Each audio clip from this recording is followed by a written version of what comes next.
Okay, now the features of this material. The way this material works is, for one, if you haven't noticed, this mesh doesn't even have any UVs, so all the work of creating UVs is gone. But that's because it's using a triplanar, but it's using a cheaper triplanar, a dithered triplanar method, which is best used with temporal anti-aliasing. Obviously, this is best used with distance fields and nanite as well. Now, that being aside, some of the features, well, let's see here. Let me think about how I want to approach explaining this. Basically, there are layers of damage with this thing, and that's usually done with a texture array here. So, for example, if you wanted to create your own, you'd create your top layer, your mid layer, and then your bottom layer inside the texture array. And you would do the same thing for the normal, AO, and roughness is a separate texture. Normals only use 2 channels, and they are auto-generated through the material to have the blue channel stuff. Now, AO, you got roughness, and this all uses the BC7 compression, and I find that .tiff is the best way to use that. I wouldn't use .tga because I think it loses the alpha channel for whatever reason when you do. But moving on, I wouldn't touch any of this stuff. They're there if you want to play with it, but I got cloud mask, I got a grunge array. The whole idea behind the damage right now is because I also blend the damage with dither. And rather than lerping between layers, I am lerping UV values so that it just switches out the texture and then dithers it so that it kind of blurs in between. And that way you get nice smooth transitions into destruction. And it's cheaper doing it this way. Height masks, I did not put in any array. They're their own separate thing. And again, they are layer based. So you want to use the layers. Now this one actually does lerp. It doesn't use texture arrays, so it does lerp between. And it uses masks compression, if that matters for anybody. But, alright, I wouldn't touch the moss texture. Now I got different sections for this material. I'm not going to go into all of them. I'm just going to go into the main stuff that you'd want to use if you just want to work with this thing. For instance, I'm going to go ahead and create my own for working with. And this is actually going to be part of the pipeline, but I'll get to that later. But I'm going to create my own material instance for testing. We're going to just call it my test material.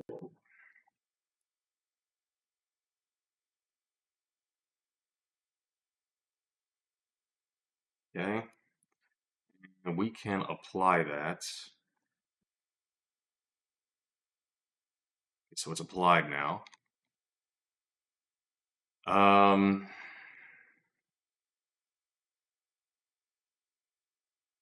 Okay, so we could adjust edgeware amount in the edgeware section. If you could see that. So you can decide if it's clean, breaking up, this and that.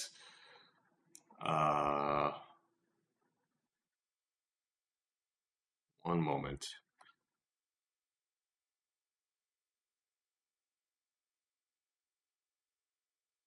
Actually, the way this whole thing is set up is through noise. And I'm not using a noise texture, but all the damage comes in via shader generated noise throughout the world. So you could have infinite variety with this thing. You're just moving it around to a place and boom, You got all sorts of stuff going on. And then I would like to get into the paint mode. Let's see, paint. Mesh paints. There are two methods to work with this. There is the destruction method or noise. Now, noise is on by default, like I'm showing you. And when noise is on, you basically, if you wanted to do mesh paint, you could go to texture color. We'll add one to this, and we could paint in red channel to get rid of destruction. We'll keep the noise there. This way I don't need to have texture color, paint texture color damage on everything. The whole idea was to make things, the workflow faster. So I don't want to paint destruction everywhere, just like I don't want to put decals everywhere, which is the point of this shader. But see how we could just get rid of that? Now on the flip side, if I adjust this and make it the other method, then I actually paint in destruction and non-destruction.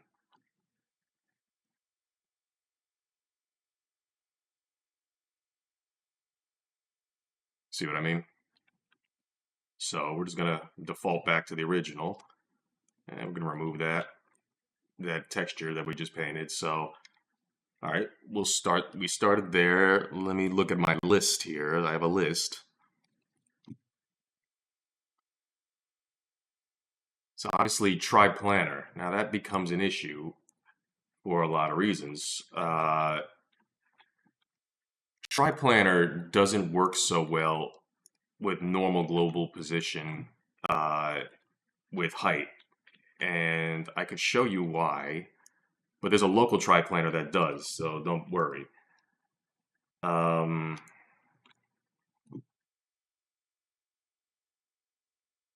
Basically, I'm trying to figure out how I want to approach describing this to you.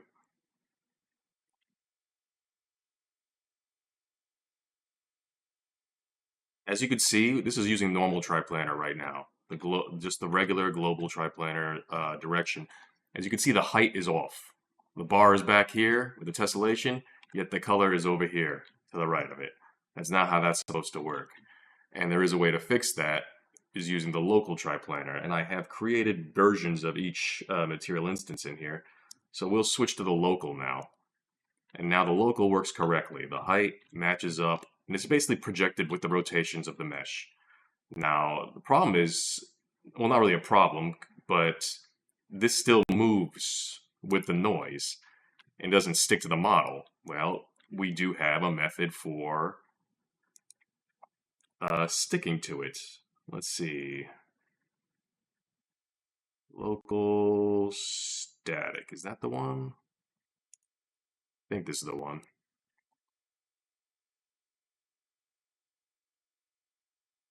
Static method now works fine.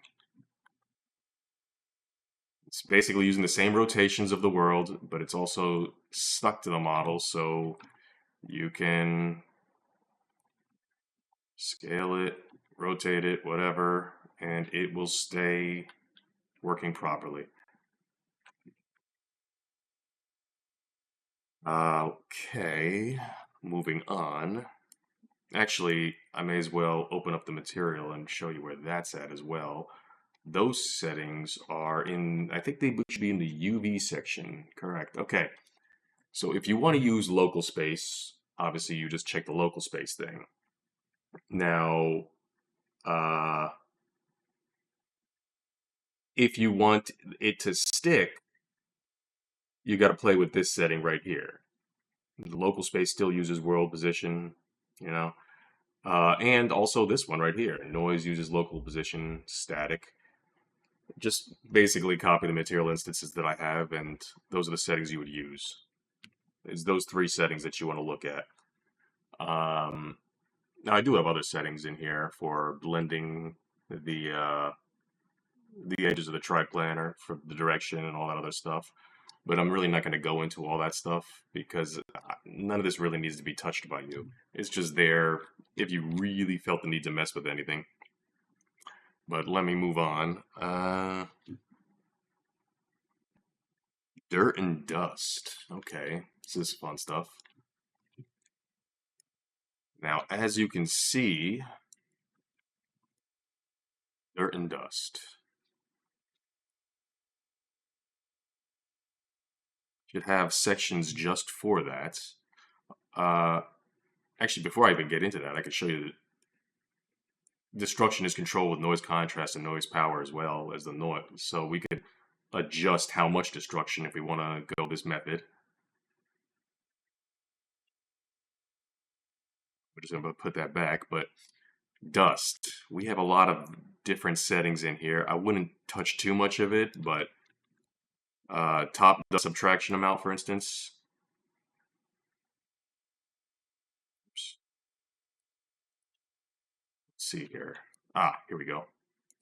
So you can see it's basically how much dust is available on the top, because dust likes to settle on top of things, so it's good to have a good amount on there. You know, it depends on where the location this thing is, but there you go.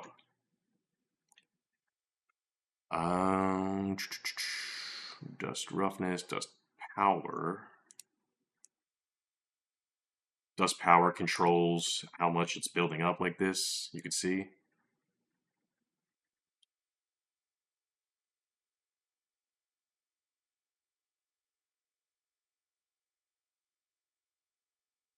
And other things to tweak it is dust bias. So I can literally remove the dust off this thing. It's basically a lot of, just a bunch of tweaking that you would do. Dust cloud, mask intensity. There's just a lot of things you could touch and play with.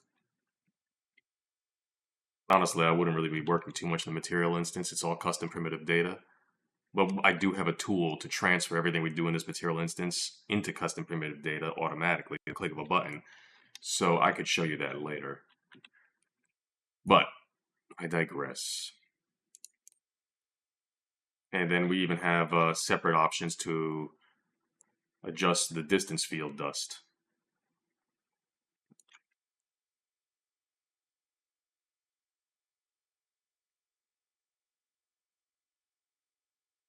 Edge wear, I guess I showed you some of that already, but here it is again. Edge wear.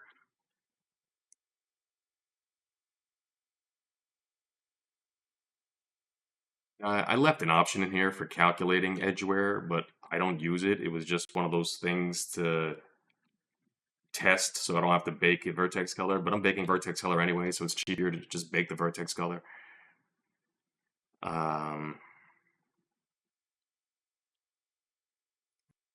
On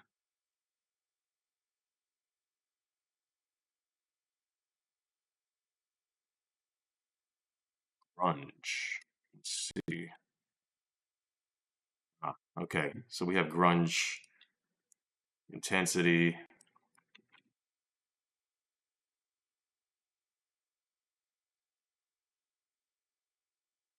With that yet. Distance field grunge intensity.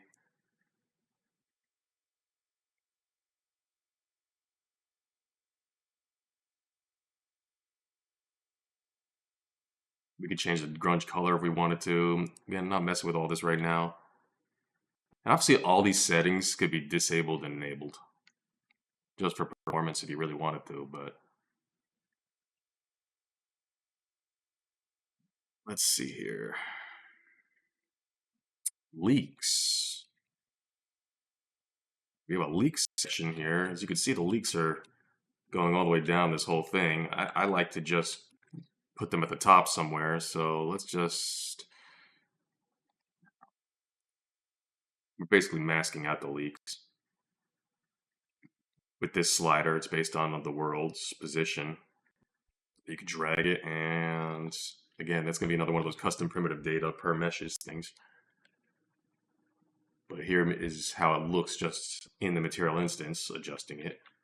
I usually like to put the leaks going right off the top of the mesh. Because normally in real life, you tend to see that on the edge of rooftops and stuff like that. Two color mode. Let's see. Let me think. Some of these meshes of mine have... Let's see. if this one has it. For two-color mode, I believe I need alpha channel. Let me double check that.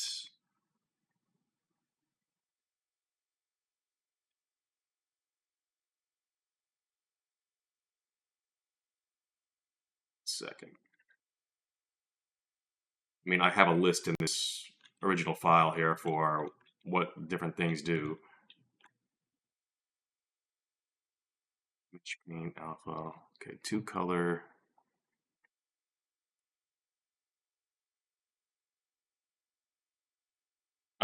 Second color mode.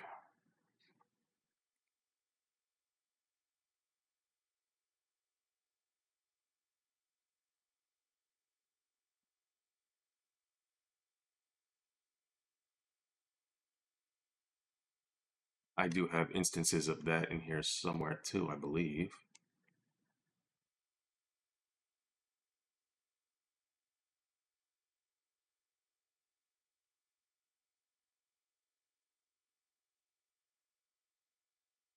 Two color.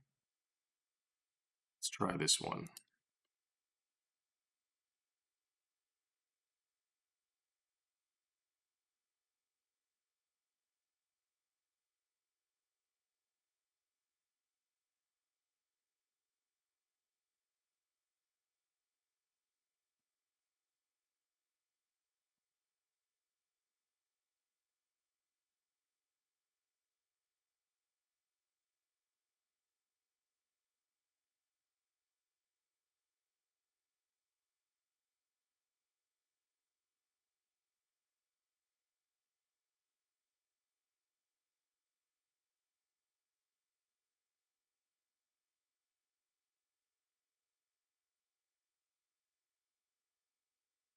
So vertex color alpha should control the second paint color. I'm just looking for the values that I use for this sort of thing.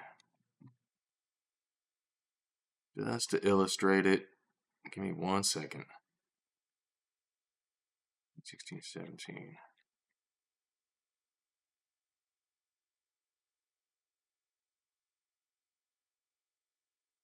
As you can see, this mesh has an alpha color on both sides. So this allows me to have places that have two different colors of paint on it if I enable that setting in the material.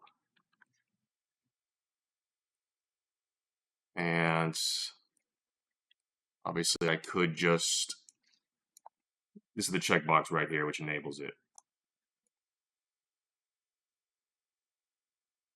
Then obviously there's color settings in here, so you could adjust it once you do enable it.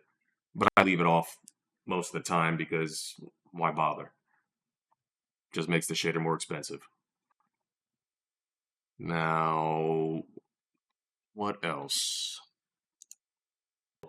I'm just going to adjust the material to have indentations.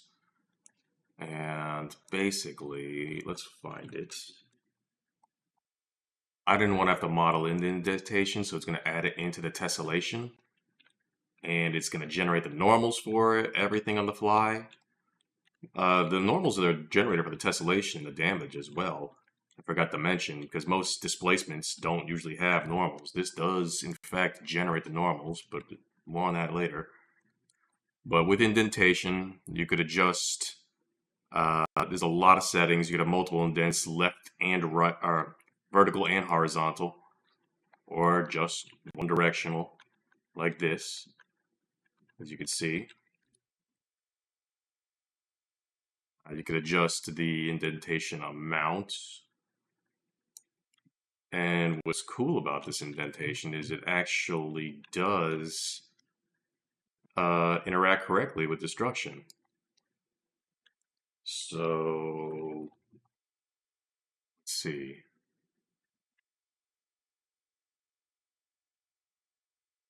As destruction happens, it does use the correct depth. And I'm just moving the camera around because virtual shadow maps, they don't like dynamic adjusting of geometry. So, but as you can see, the indentation does in fact disappear once you get to a certain level of destruction. It just matches the correct height values.